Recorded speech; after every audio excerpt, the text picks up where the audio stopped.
Hello বন্ধুরা, আজ আমরা চলে এসেছি বাঁকুড়া জেলায়। এই জেলার নাম শুনলে প্রথমেই যেটা মাথায় আসে সেটা হলো ইতিহাসের পাতায় জায়গা করে নেওয়া বিষ্ণুপুর এবং এখানকার টেরাকোটার ঐতিহ্যের কথা। কিন্তু এগুলোর বাইরেও বাঁকুড়া জেলাতে রয়েছে অনেক কিছু। আজ আমরা বাঁকুড়া জেলার কিছু প্রাকৃতিক সৌন্দর্যকে তুলে ধরার চেষ্টা করব আপনাদের সামনে, যেগুলো আপনাদের গৃহবন্দী সময়ে মনের খোরাক হয়ে উঠতে পারে। আপনাদের সাথে আমি শ্রীকান্ত। আর আমি দেবশঙ্কর। তাহলে চলুন শুরু করা যাক।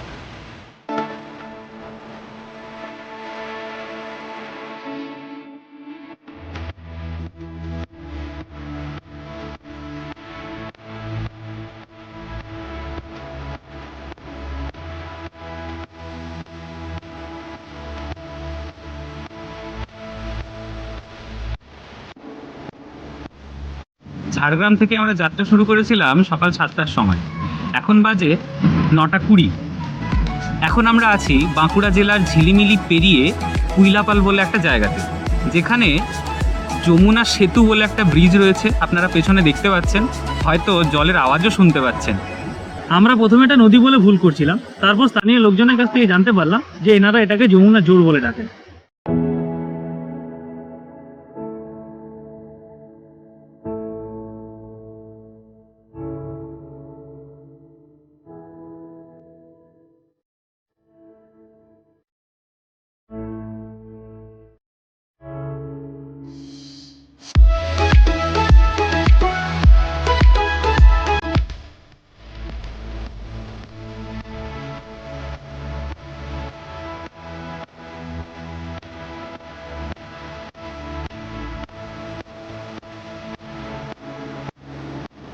আমরা এখন আছি তালবেড়িয়া লেকে। এটা ঝিলিমিলি থেকে এর দূরত্ব প্রায় 7 কিলোমিটার। খুব নিস্তব্ধ একটা পরিবেশ, খুব ভালো লাগছে এখানটায়। জলটাও বেশ পরিষ্কার এবং মাছগুলো একদম পাড়ের ধারে চলে এসেছিলো। খুব ভালো লাগছিল এখানটায়। তো আপনারা একবার লেকটা দেখে নিন। তো এখানে নৌকো বিহারেরও ব্যবস্থা আছে, কিন্তু আপাতত সব কিছুই বন্ধ রয়েছে।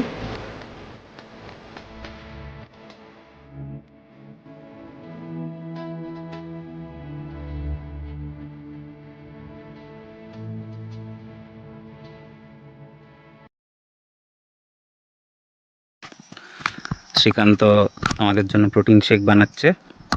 এটা আপাতত আমাদের ব্রেকফাস্ট।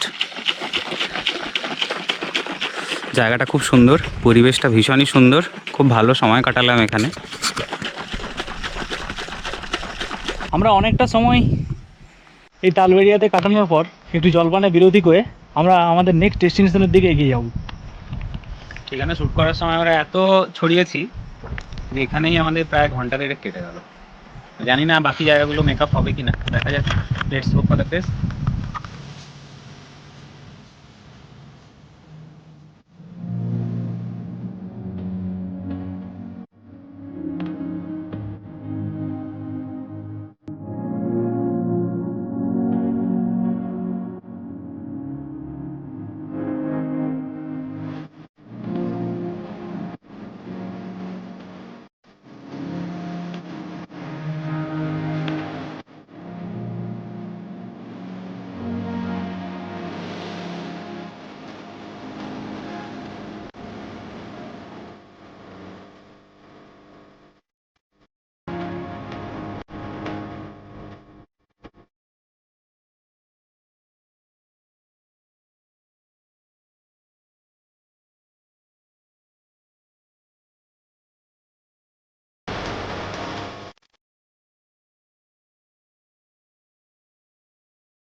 আমরা এখন যাচ্ছি সুতান ফরেস্ট ক্যাম্পের দিকে। এটা তালবেড়িয়া থেকে যে রাস্তাটা দিয়ে আসতে হয়, সেই রাস্তায় একটা বড় জঙ্গল পড়ে, তার নাম হচ্ছে 12 মাইলের জঙ্গল। সেই জঙ্গলের ভেতর দিয়ে যে রাস্তাটা দিয়ে আমরা আজকে এলাম, সেই রাস্তাটা অসাধারণ সুন্দর। কখনো চড়াই, কখনো উৎরাই, আর পাহাড়ের মতন পুরো বাঁক রয়েছে রাস্তাটাতে। বাইক ট্রিপের জন্য এই রাস্তাটা কিন্তু একদম আদর্শ। আপনারা যদি বাইক নিয়ে আসেন এই রাস্তাটা দিয়ে, তাহলে আপনাদের অসাধারণ একটা অনুভূতি হবে। মানে এটা বলতে পারি যে এই রাইডটা যথেষ্ট উপভোগ্য হবে আপনারা যদি বাইক নিয়ে আসেন। একদম। তাহলে চলুন দেখে নেওয়া যাক সুতানে কি আছে।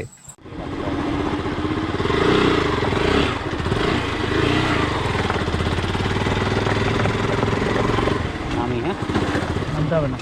হবে চুপচাপ বসে থাকো।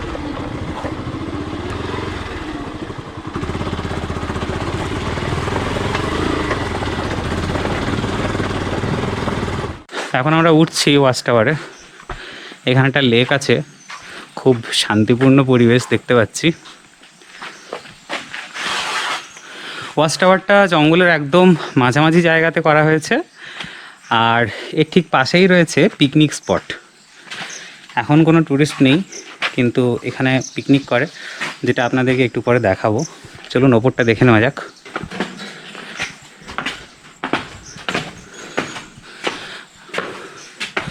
ওয়াও, এটা বোধহয় পুরনো ওয়াচ টাওয়ার। এটা এটা এটা হ্যাঁ, সম্ভবত এটা পুরনো ওয়াচ টাওয়ার, বা এটাও হতে পারে, যেহেতু চারদিক ঢাকা আছে, এটা হয়তো গার্ডের টাওয়ারও হতে পারে।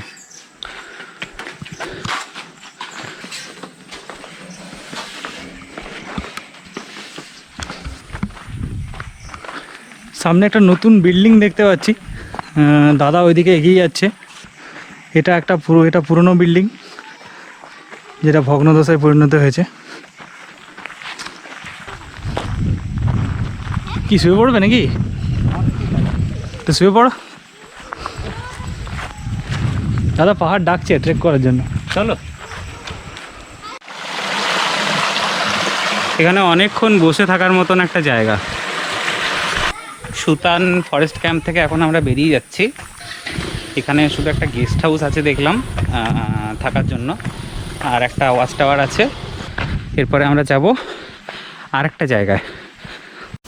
এবছর এক্সাইটিং অনেক কিছু করার প্ল্যান ছিল আমাদের, কিন্তু এই মহামারী সব কিছুকে বদলে দিয়েছে। দীর্ঘদিন গৃহবন্দী থাকতে থাকতে মানুষের মনে গ্রাস করছে হতাশা। অনেকের কাছে বেঁচে থাকতে পারাটাই এখন একটা বড় প্রাপ্তি, কিন্তু আমরা আশা করি এই সময়টাও একদিন বদলে যাবে। মহামারী শেষে আকাশে উঠবে নতুন সূর্য। সেদিনও যেন আমরা জীবনের প্রতি ততটাই কৃতজ্ঞ থাকি যতটা আজ আছি।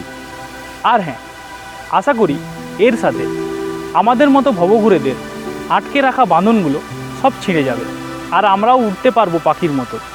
সেই দিন পাহাড়, জঙ্গল, সমুদ্র, ইতিহাস সব নিয়ে মেতে উঠবো আমরা, আর আপনাদের জন্য নিয়ে আসবো নতুন ভিডিও।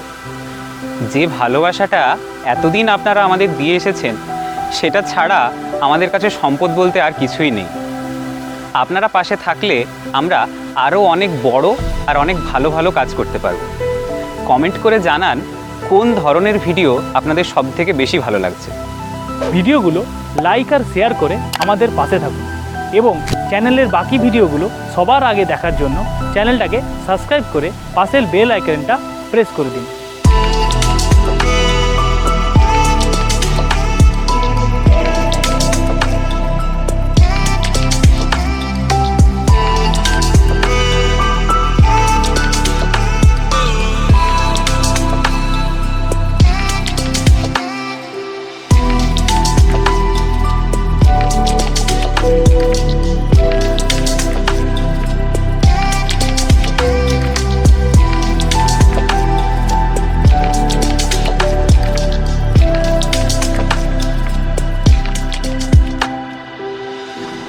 এখন বাজে দুপুর 3:30, আর সকাল 7টা থেকে আমরা বেরিয়েছিলাম।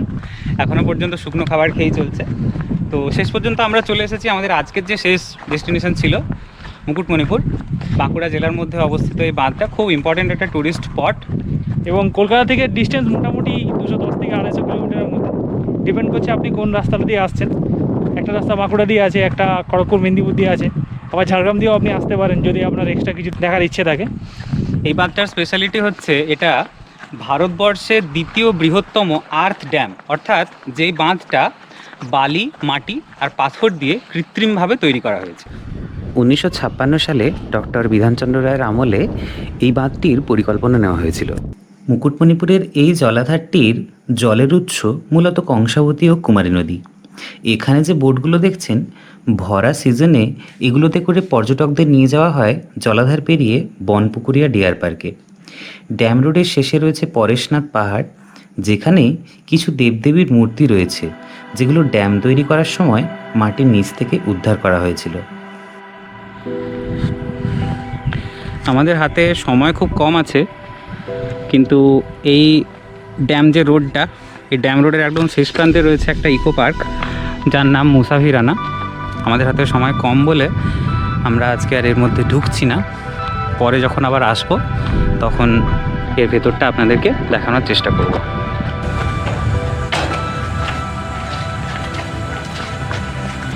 আজকে আমরা বাঁকুড়া জেলার প্রাকৃতিক সৌন্দর্যগুলোকে তুলে ধরার চেষ্টা করলাম।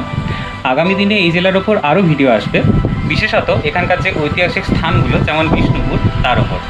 আপনারা ভালো থাকুন এবং সুস্থ থাকুন এই কামনা করে ভিডিও শেষ করছি। আগামী ভিডিওতে আবার দেখা হচ্ছে। টাটা।